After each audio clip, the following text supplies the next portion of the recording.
राधे कृष्णा। उत्पन्ना एकादशी व्रत कथा। धर्मराज युधिष्ठिर कहने लगे कि हे भगवान, मैंने कार्तिक शुक्ल एकादशी अर्थात प्रबोधिनी एकादशी का सविस्तार वर्णन सुना। अब आप कृपा करके मुझे मार्गशीर्ष माह के कृष्ण पक्ष की एकादशी के विषय में भी बतलाइए। इस एकादशी का नाम क्या है तथा इसके व्रत का क्या विधान है, इसकी विधि क्या है तथा इसका व्रत करने से किस प्रकार के फल की प्राप्ति होती है, यह सब मैं विस्तार पूर्वक सुनना चाहता हूँ।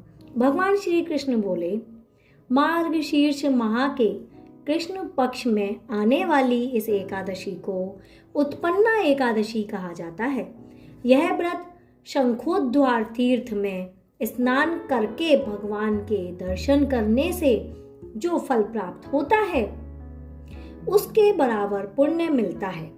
व्रत करने वाले भक्त को चोर, पाखंडी, पर स्त्रीगामी, निंदक, मिथ्याभाषी अर्थात झूठ नहीं बोलना चाहिए। किसी भी प्रकार की पापी से भी बात नहीं करनी चाहिए। इसका महात्म्य मैं तुम्हें सुनाता हूँ, ध्यान पूर्वक सुनना। उत्पन्ना एकादशी व्रत कथा। युधिष्ठिर कहने लगे, हे भगवान, आपने हजारों यज्ञ और कितने ही लाख गोदान को भी एकादशी व्रत के बराबर नहीं बताया, अतः यह तिथि सब तिथियों से श्रेष्ठ है। कैसे, कृपया करके मुझे बताइए।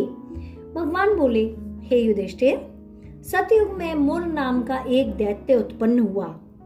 वह बड़ा बलवान और भयानक रूप वाला था। उस प्रचंड दैत्य ने इंद्र, आदित्य, वसु, वायु, अग्नि आदि सभी देवताओं को पराजित करके भगा दिया था।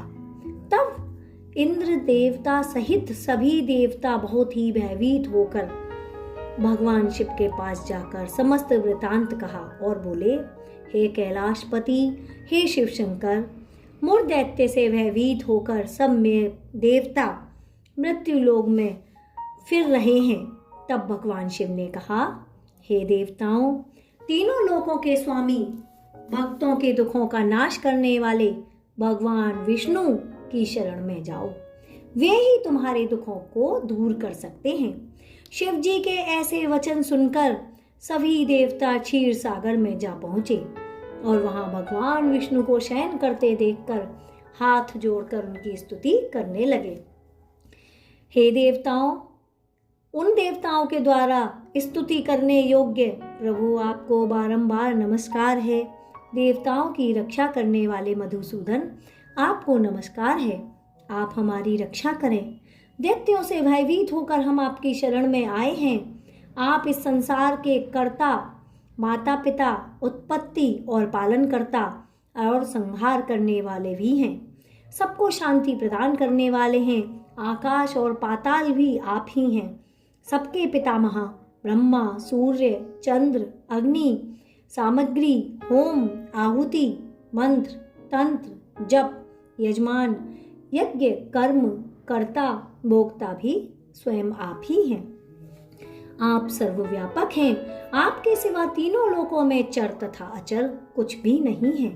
हे भगवान, दैत्यों ने हमको जीतकर स्वर्ग से निकाल दिया है और हम सब देवता इधर उधर भागे फिर रहे हैं। आप उन दैत्यों से हमारी रक्षा करें। इंद्र के इस प्रकार वचन सुनकर भगवान विष्णु ने कहा, हे इंद्र, ऐसा मायावी दैत्य कौन है जिसने सभी देवताओं को जीत लिया है? उसका नाम क्या है? उसमें कितना बल है और किसके आश्रय में है तथा उसका स्थान कहाँ है, अर्थात वह कहाँ रहता है? ये समस्त बातें आप मुझे बताइए। भगवान के ऐसे वचन सुनकर इंद्र बोले, भगवान, प्राचीन समय में एक नाड़ी जंग नामक राक्षस था। उसके महापराक्रमी और लोक विख्यात मुर नामक एक पुत्र हुआ। उसकी चंद्रावती नाम की नगरी है। उसी ने सब देवताओं को स्वर्ग से बाहर निकाल दिया है और अपना आधिपत्य वहां पर जमा लिया है। उसने इंद्र, अग्नि, वरुण, यम, वायु, ईश, चंद्रमा, नैऋत्य आदि सबके स्थान पर अधिकार कर लिया है। सूर्य बनकर स्वयं ही प्रकाश करता है, स्वयं ही मेघ बनकर वर्षा कर देता है और सबसे अजेय है, अर्थात उसे जीत पाना बहुत कठिन है। हे असुर निकंदन, उस दुष्ट को मारकर देवताओं को अजेय बनाइए। यह वचन सुनकर भगवान ने कहा, हे देवताओं, मैं शीघ्र ही उसका संहार करूंगा, तुम चंद्रावती नगरी को जाओ। इस प्रकार कहकर भगवान सहित सभी देवताओं ने चंद्रावती नगरी की ओर प्रस्थान कर दिया। उस समय जब दैत्य मुर सेना सहित युद्ध भूमि में गरज रहा था, तभी उसकी भयानक गर्जना सुनकर सभी देवता भय के मारे चारों दिशाओं में भागने लगे। जब स्वयं भगवान रणभूमि में आए तो दैत्य उन पर भी अस्त्र शस्त्र और आयुध लेकर दौड़े। भगवान ने उन्हें सर्प के समान अपने बाणों से वेध डाला। बहुत से दैत्य मारे गए, केवल मुर बचा रहा। वह अविचल भाव से भगवान के साथ युद्ध करता रहा। भगवान के साथ जब वह युद्ध कर रहा था तो भगवान जो भी तीक्ष्ण वार चलाते वह उसके लिए पुष्प सिद्ध हो जाते थे। उसका शरीर छिन्न भिन्न हो गया, किंतु वह तब भी लगातार युद्ध करता रहा। दोनों के बीच मल्ल युद्ध भी हुआ। 10,000 वर्ष तक उनका युद्ध चलता रहा, किंतु मुर नहीं मारा, हारा ही नहीं वो और ना ही मरा। थककर भगवान बद्रिकाश्रम चले गए। वहां हेमवती नामक सुंदर गुफा थी।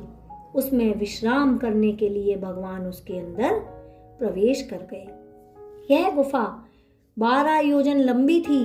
उसका एक ही द्वार था। विष्णु भगवान वहां योग निद्रा की गोद में सो गए। मुर भी पीछे पीछे आ गया और भगवान को सोया हुआ देखकर उसने उन्हें मारने के लिए सोचा। तभी भगवान के शरीर से उज्जवल कांतिमय रूप वाली एक देवी प्रकट हुई। देवी ने राक्षस मुर को ललकारा, युद्ध किया और उसे उसी क्षण तत्काल मौत के घाट यानी कि उसकी मृत्यु के द्वार उतार दिया। श्री हरि जब योग निद्रा की गोद से जागे तो सब बातों को जानकर उस देवी से कहा कि आपका जन्म एकादशी के दिन हुआ है, अतः आप उत्पन्ना एकादशी के नाम से ही पूजी जाएंगी। आपके भक्त वही होंगे जो मेरे भक्त हैं और उसी प्रकार वह पूजा करेंगे आपकी जिस प्रकार की वो मेरी पूजा करते हैं, और उसी प्रकार वो आपको मानेंगे जिस प्रकार की वो मुझे मानते हैं। और एकादशी तिथि मेरी सर्व एकादशियों में सबसे प्रिय एकादशी है। बोलो विष्णु भगवान की जय। जय श्री हरि विष्णु की जय। प्रकार एकादशी तिथि उत्पन्न हुई। आप सभी को उत्पन्ना एकादशी की हार्दिक शुभकामनाएं। और जो भी भक्त एकादशी व्रत आरंभ करना चाहते हैं वह उत्पन्ना एकादशी से अपना व्रत आरंभ कर सकते हैं। आपका दिन शुभ हो। आपको हार्दिक शुभकामनाएं। हरे कृष्णा।